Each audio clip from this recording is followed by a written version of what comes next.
Lo que nos va a mostrar son cosas raras. Nos muestra que el QRS, si miráis en las derivaciones V1 a V6, ves que el QRS es ancho, que la repolarización es anormal, descensos del ST, ondas T negativas. Fijaos aquí que aberrado está toda la repolarización. Esto es un electro que a lo mejor no nos dice qué está pasando, pero sí nos dice que si esto es una persona con disnea, muy probablemente va a tener un origen cardíaco y no respiratorio. Cuando viene insuficiencia cardíaca aguda, porque las personas con insuficiencia cardíaca habitualmente están en casa, toman unas medicaciones, tienen algo de disnea de esfuerzo, pero es que hay veces que se ponen muy malos, que se encharca el pulmón y que vienen al servicio de urgencias. A esto lo llamamos insuficiencia cardíaca aguda, cuando se descompensan.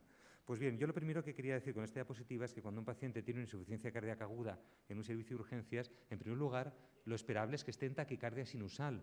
Ese pobre corazón, y acordaos del corazón que veíamos en el vídeo, que está muy débil, cuando está fracasando, necesita ponerse a una velocidad considerable, a 90, 100, 110 latidos por minuto, para intentar eyectar la máxima cantidad de sangre posible. Por lo tanto, mensaje, la taquicardia sinusal es normal en la insuficiencia cardíaca aguda, la insuficiencia cardíaca es compensada. No tenemos que tratarla, no hay que bajar esa frecuencia cardíaca.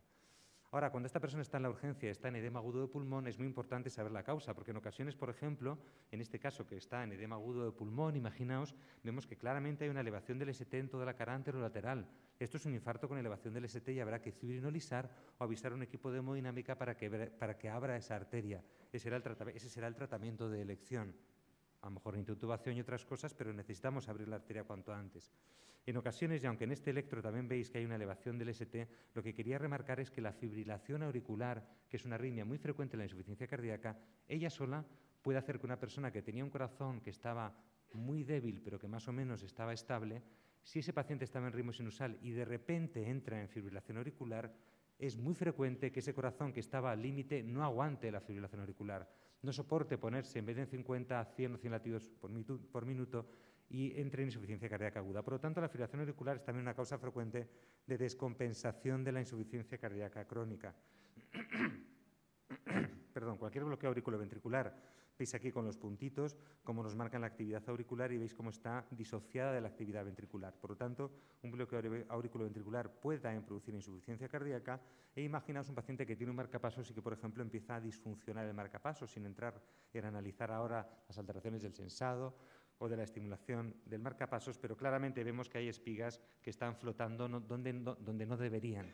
Por lo tanto, los fallos de marcapasos pueden ser otra causa. Hemos dicho que no solamente con el diagnóstico, sino también tiene que ver con el pronóstico.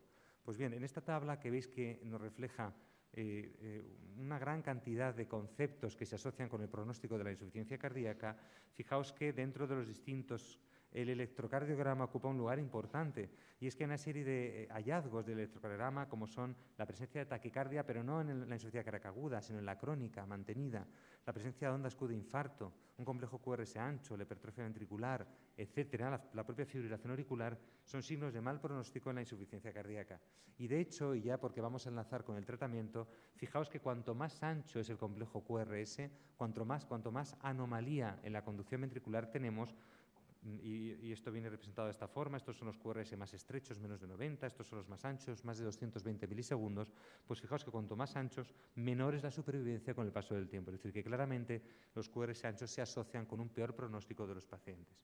Y por último, el electro en la insuficiencia cardíaca. Yo creo que el electro es fundamental y de hecho de los 3 puntos yo creo que a lo mejor es el más importante de todos.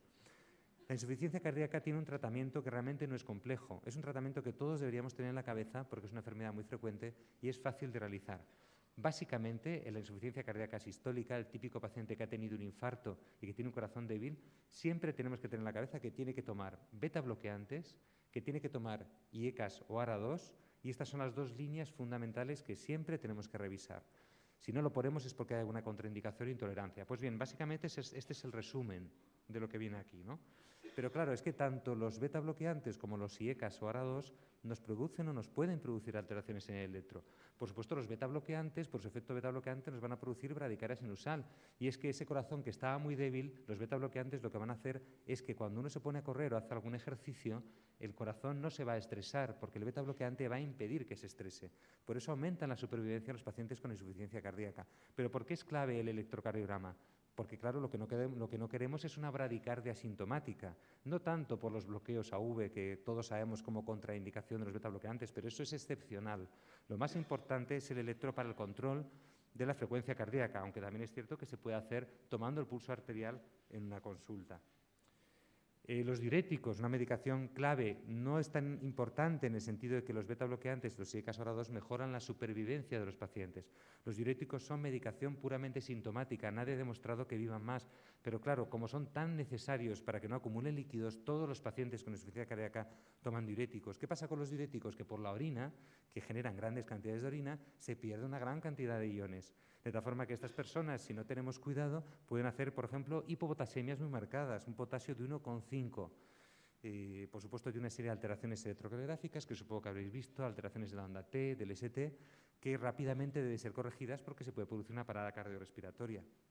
Pero por otro lado hemos dicho que hay unos fármacos fundamentales que son los IECAS-ORA2, IECAS como el captopril, enalapril, etcétera, y ERA2, losartán, candesartán. Y también otro fármaco muy utilizado en la insuficiencia cardíaca, no en todos los pacientes, pero sí en muchos, que es la espironolactona, el aldactone. Estos tres grupos farmacológicos aumentan el potasio en la sangre. Por un lado, los diuréticos lo disminuyen, por otro lado, estos tres grupos de fármacos lo aumentan. Ya veis que el equilibrio puede no ser fácil y, por lo tanto, si no tengo cuidado y subo muy rápidamente las dosis y no me fijo, puedo producir con estos fármacos una hiperpotasemia marcada a potasio de 8,6, encontrándome pues, aberraciones del complejo QRS, alteraciones de la onda T y parada cardíaca de nuevo. Por lo tanto, el potasio es importante porque puede ser modificado por muchos de los tratamientos que se dan en insuficiencia cardíaca y el electro nos va a poder mostrar alteraciones. La digoxina es un fármaco de tercera línea en el tratamiento de la insuficiencia cardíaca, por lo tanto, no todos los pacientes con insuficiencia cardíaca, ni mucho menos vais a ver que toman digoxina. La digoxina frena el corazón, por lo tanto, lo usamos mucho en la insuficiencia cardíaca en fibrilación auricular. De hecho, es su principal indicación. Simplemente con este electro os quería remarcar que ya sabéis que las personas a las que le damos digoxina puede aparecer un efecto electrocardiográfico que es la cubeta digitálica. La cubeta digitálica es una manifestación o se manifiesta en forma de alteración del ST, en forma de cubeta, no siempre aparece. Cuando aparece indica que el paciente está tomando, que está impregnado por digital, pero no es indicativo de intoxicación. Y también es importante, en el caso de la digoxina, que sepamos que pueden aparecer cualquier arritmia ventricular y supraventricular o bradiarritmias, bloqueos. Los más frecuentes son extrasístoles. De tal forma que en un paciente con digoxina, ojo, si podemos le hacemos un electro en cada visita para ver que todo está correcto.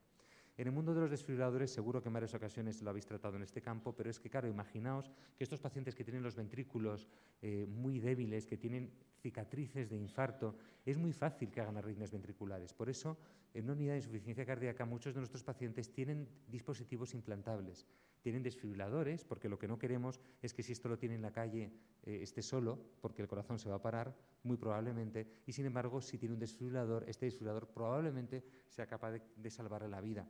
Pero es que además en la insuficiencia cardíaca se produce una serie de alteraciones. Si os fijáis en este vídeo, lo que vamos a ver es que el ventrículo izquierdo, que es donde habitualmente suceden las cosas, veis que se ha agrandado, se ha dilatado. No solo el ventrículo es débil, sino que se dilata. Y además veis que el ventrículo derecho, no sé si lo apreciáis, se contrae antes que el ventrículo izquierdo. Es quizá un poco sutil, pero esto es algo que vemos mucho en la insuficiencia cardíaca. ¿Y por qué es esto de que el ventrículo derecho se contraiga un poco antes que el ventrículo izquierdo? Os lo dejo un segundo más para que veáis la imagen. Pues por esto, porque muchos pacientes que tienen insuficiencia cardíaca tienen una alteración que ya sabéis identificar, que es el bloqueo de rama izquierda. En el bloqueo de rama izquierda la conducción se produce primero por la rama derecha, se contrae el ventrículo derecho y después pasa al ventrículo izquierdo. Pues bien, esto lo que produce es una asincronía en la contracción de los ventrículos. Primero se contrae uno y luego se contrae otro.